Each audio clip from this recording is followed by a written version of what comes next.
देखिए, आज के हमारा जो टॉपिक है वह इम्पोर्टेंट क्वेश्चंस हैं आपके कुछ इस चैप्टर से संबंधित। आपने जो चैप्टर पढ़ा है इससे संबंधित कुछ इम्पोर्टेंट क्वेश्चंस हैं हमारे, तो ज़रा ध्यान से सभी बच्चे पढ़िएगा। हीमोग्लोबिन क्या है, यह कहाँ पाया जाता है, श्वसन क्रिया में इसकी क्या भूमिका है।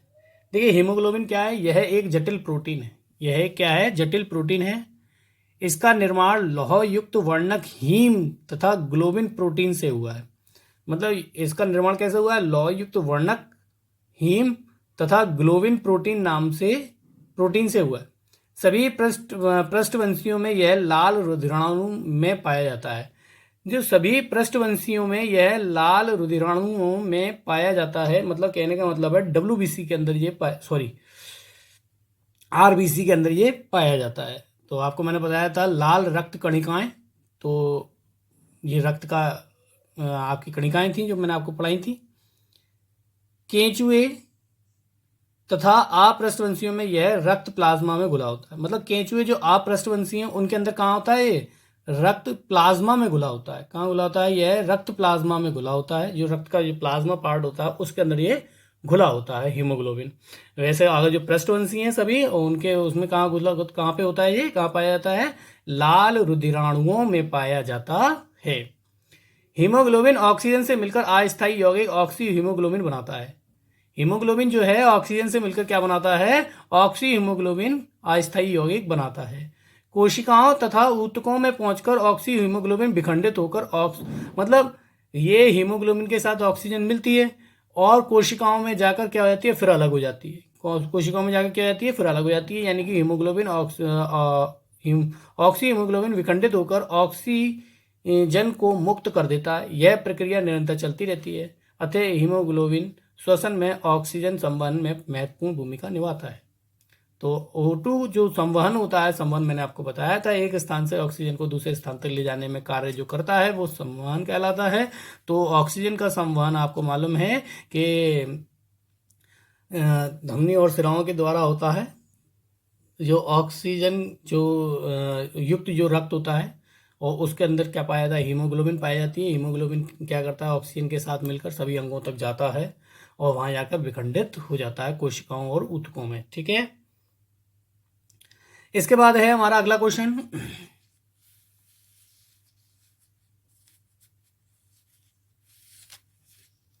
देखिए, नेक्स्ट क्वेश्चन हमारा क्या है, अग्नाशय की संरचना तथा कार्य का वर्णन कीजिए। मैंने अभी आपको लास्ट डेज मैंने आपको एक वीडियो भेजी थी जिसके अंदर मैंने आपको अग्नाशय के बारे में बताया था। अग्नाशय कौन सा पार्ट होता है, कहाँ ऑर्गन होता है, क्या दिखाया गया था आपको चित्र के अंदर। देखिए, यह एक मिश्रित ग्रंथि होती है। अग्नाशय क्या है, यह एक मिश्रित ग्रंथि होती है। इसका वही स्त्रावी भाग अग्नाशयीय रस स्त्रावित करता है। मतलब वही स्त्रावी भाग वह होता है जहां से कोई ना कोई एंजाइम या प्रोटीन आपका निकलता है। ठीक, तो यहाँ पर यह बताया जा रहा है कि इसका वही स्त्रावी भाग अग्नाशयीय रस स्त्रावित करता है, अग्नाशयीय रस निकालता है। इसका अंतः स्त्रावी भाग लैंगरहैंस की दीपिकाएं हैं। इसका अंतः स्त्रावी भाग कौन सा है, लैंगरहैंस की दीपिकाएं हैं। इनमें हार्मोन्स स्त्रावित होते हैं। क्या होते हैं, हार्मोन्स स्त्रावित होते हैं, हार्मोन्स निकलते हैं जो कार्बोहाइड्रेट्स ऑक्सीकरण में भाग लेते हैं। देखिए, जो कार्बोहाइड्रेट है उपापचय मतलब ऑक्सीकरण में भाग लेते हैं। और कार्बोहाइड्रेट मैंने बताए थे, ग्लूकोज है, फ्रक्टोज है, सुक्रोज है, ये आपके कार्बोहाइड्रेट होते हैं। कार्बोहाइड्रेट ऑक्सीकरण में भाग लेते हैं। संरचना के दृष्टिकोण से यह छोटे छोटे अनेक पिंडकों की बनी होती हैं। मतलब छोटे छोटे कणों से, मतलब मान के चलिए ये अनेक पिंडकों से बनी होती हैं तथा इन पिंडकों की कोशिकाएं घनाकार एवं स्त्रावी होती हैं। घनाकार होती हैं और स्त्रावी होती हैं, मतलब जो किसी भी चीज को निकालने वाली जो होती हैं। ठीक, पिंडकों को मध्य स्थान स्थान पर लैंगरहैंस की दीपिकाएं समूह के रूप में पाई जाती हैं। पिंडकों के मध्य स्थान स्थान पर कैसे लैंगरहैंस की दीपिकाएं समूह के रूप में पाई जाती हैं। ये लैंगरहैंस की दीपिकाएं होती हैं, उनको समूह के रूप में पाई जाती हैं। देखिए, कार्य बताएंगे लैंगरहैंस के कार्य क्या है, कार्य का भी वर्णन करना था। अग्नाशय में अग्नाशय के रस निकलता है जिनमें 3 एंजाइम होते हैं। जिसमें क्या होते हैं, 3 एंजाइम होते हैं। पहला है ट्रिप्सिन, लाइपेज और एमिलेज। 3 एंजाइम है आपके। ट्रिप्सिन क्या करता है, प्रोटीन को पेप्टोज में बदल देता है। प्रोटीन को किस में बदलता है, पेप्टोज में बदलता है। और लाइपेज क्या करता है, वसा को वसा अम्ल में बदलता है। एमिलेज क्या करता है, स्टार्च को ग्लूकोज में बदलता है। स्टार्च को किस में बदलता है, ग्लूकोज में बदलता है। सभी को समझ में आ रहा होगा। अगला क्वेश्चन हम देखेंगे।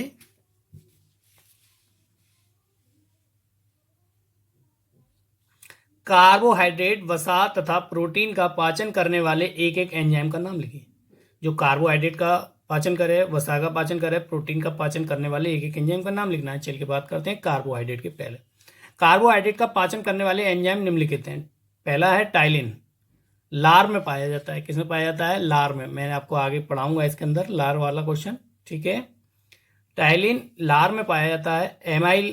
एमाइल ऑप्सिन देखिए अग्नाशय रस तथा आंतरीय रस में मिलता है। अग्नाशय रस या आंतरीय रस में मिलता है। मैंने बताया था अग्नाशय से अग्नाशय रस निकलता है जिसके अंदर कुछ एंजाइम पाए जाते हैं, तो अग्नाशय रस तथा आंतरीय रस में भी ये एमाइल ऑप्सिन मिलता है, ठीक है। दूसरा था हमारा वसा। तो वसा का पाचन करने वाले मुख्य एंजाइम लाइपेज है। यह प्रमुखता अग्नाशय रस तथा आंतरीय रस में मिलता है। अग्नाशय रस तथा आंतरीय रस में मिलता है, ठीक। आगे देखते हैं, अगला पॉइंट है हमारा इसके अंदर प्रोटीन पर क्रिया करने वाले एंजाइम निम्नलिखित हैं। प्रोटीन पर, प्रोटीन का पाचन जो करेंगे, देखिए क्या है। पेप्सिन है, जठर रस में होता है। ट्रिप्सिन तथा काइमोट्रिप्सिन अग्नाशय रस में होते हैं। जो आपके ट्रिप्सिन जो है वो कहाँ, ट्रिप्सिन तथा काइमोट्रिप्सिन अग्नाशय रस में होता है।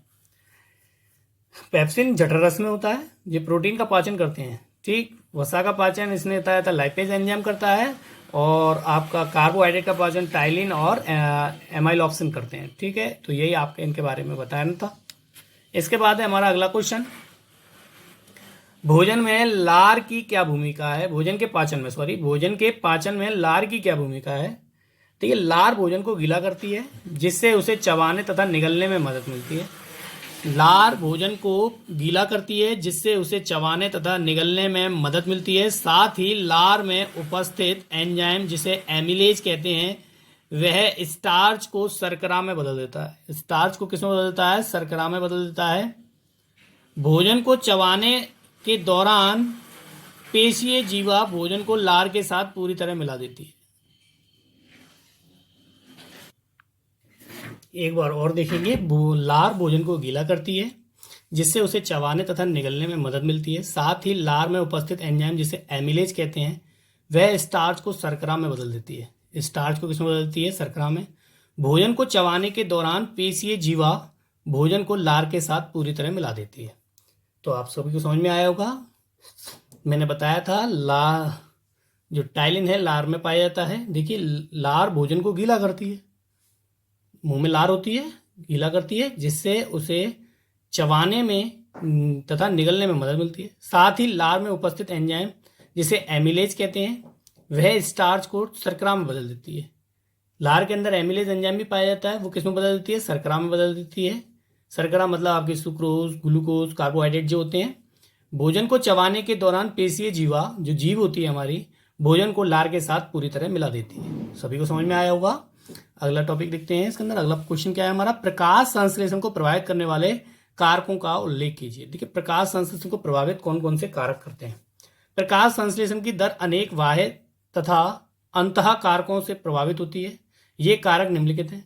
बाह्य कारक, देखिए बाह्य कारक क्या है, प्रकाश, ताप, वायु, जल तथा प्राप्त खनिज, ये बाहर से प्राप्त होने वाले बाह्य कारक होते हैं। अंतः कारक जो पौधों के अंदर होते हैं। पत्ती की संरचना, स्टोमेटा की स्थिति, संरचना, संख्या एवं वितरण तथा टेलिसेट कोशिकाओं में पर्णहरित की मात्रा यानी कि क्लोरोफिल की जो मात्रा है उसकी, ये अंतः कारक हैं। सभी को समझ में आया होगा। चलिए आगे देखते हैं अगला क्वेश्चन हमारा क्या है। देखिए रसांकुर की बात करेंगे। मैंने बताया था रसांकुर आपकी विल्ली होती हैं जो हजारों की मतलब बहुत सी संरचनाएं होती हैं, उंगली जैसी संरचनाएं होती हैं, जो एक आपने देखा होगा जिसे विल्ली कहते थे। विल्ली की संरचना मैंने आपको वीडियोस के अंदर पढ़ाई थी। देखिए रसांकुर छोटी आंत में विशेषकर शोषा यंत्र में पाए जाते हैं।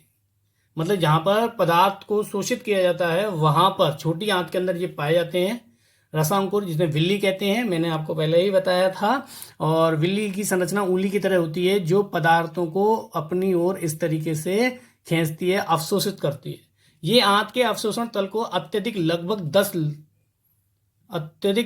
10 गुना बढ़ा देते हैं। कितना बढ़ा देते हैं? 10 गुना। मतलब जो अवशोषण होता है उसको, अवशोषण क्षेत्र को कितना बढ़ा देते हैं? 10 गुना बढ़ा देते हैं। इस प्रकार से पचे हुए भोजन के अवयवों के अधिक अवशोषण में सहायता करते हैं। कैसे करते हैं? सहायता करते हैं। अगला पॉइंट है, अगला क्वेश्चन है हमारा, हमारे अमाशय में अम्ल की क्या भूमिका है? देखिए, हमारे अमाशय मतलब हमारा पेट के अंदर क्या होता है? अम्ल उपस्थित होता है। हमारे अमाशय में उपस्थित HCl अम्ल एक अम्लीय माध्यम तैयार करता है। क्या करता है? एक अम्लीय माध्यम तैयार करता है जो पेप्सिन एंजाइम की क्रिया में सहायक होता है। पेप्सिन एंजाइम की क्रिया में क्या होता है? सहायक होता है। पेप्सिन एंजाइम आपको क्या करता है? पेप्सिन एंजाइम की क्रिया में कैसा होता है? ये सहायक होता है। जठर रस में ये पाया जाता है। आपका जठर रस में पेप्सिन एंजाइम जो पाया जाता है, ठीक, पेप्सिन एंजाइम की क्रिया में सहायक होता है। यह भोजन में उपस्थित कीटाणुओं को भी नष्ट करता है। ठीक, हाइड्रोक्लोरिक अम्ल है आपका यहाँ पर ये, और ये पाया जाता है। और जो भोजन में हम भोजन जो करते हैं उसके अंदर जो कीटाणु उपस्थित होते हैं उनको भी ये नष्ट करता है। ठीक, अम्ल की ये भूमिका है हमारे मत्स्य के अंदर। देखिए, NADP तथा ATP और ADP का पूरा नाम लिखिए।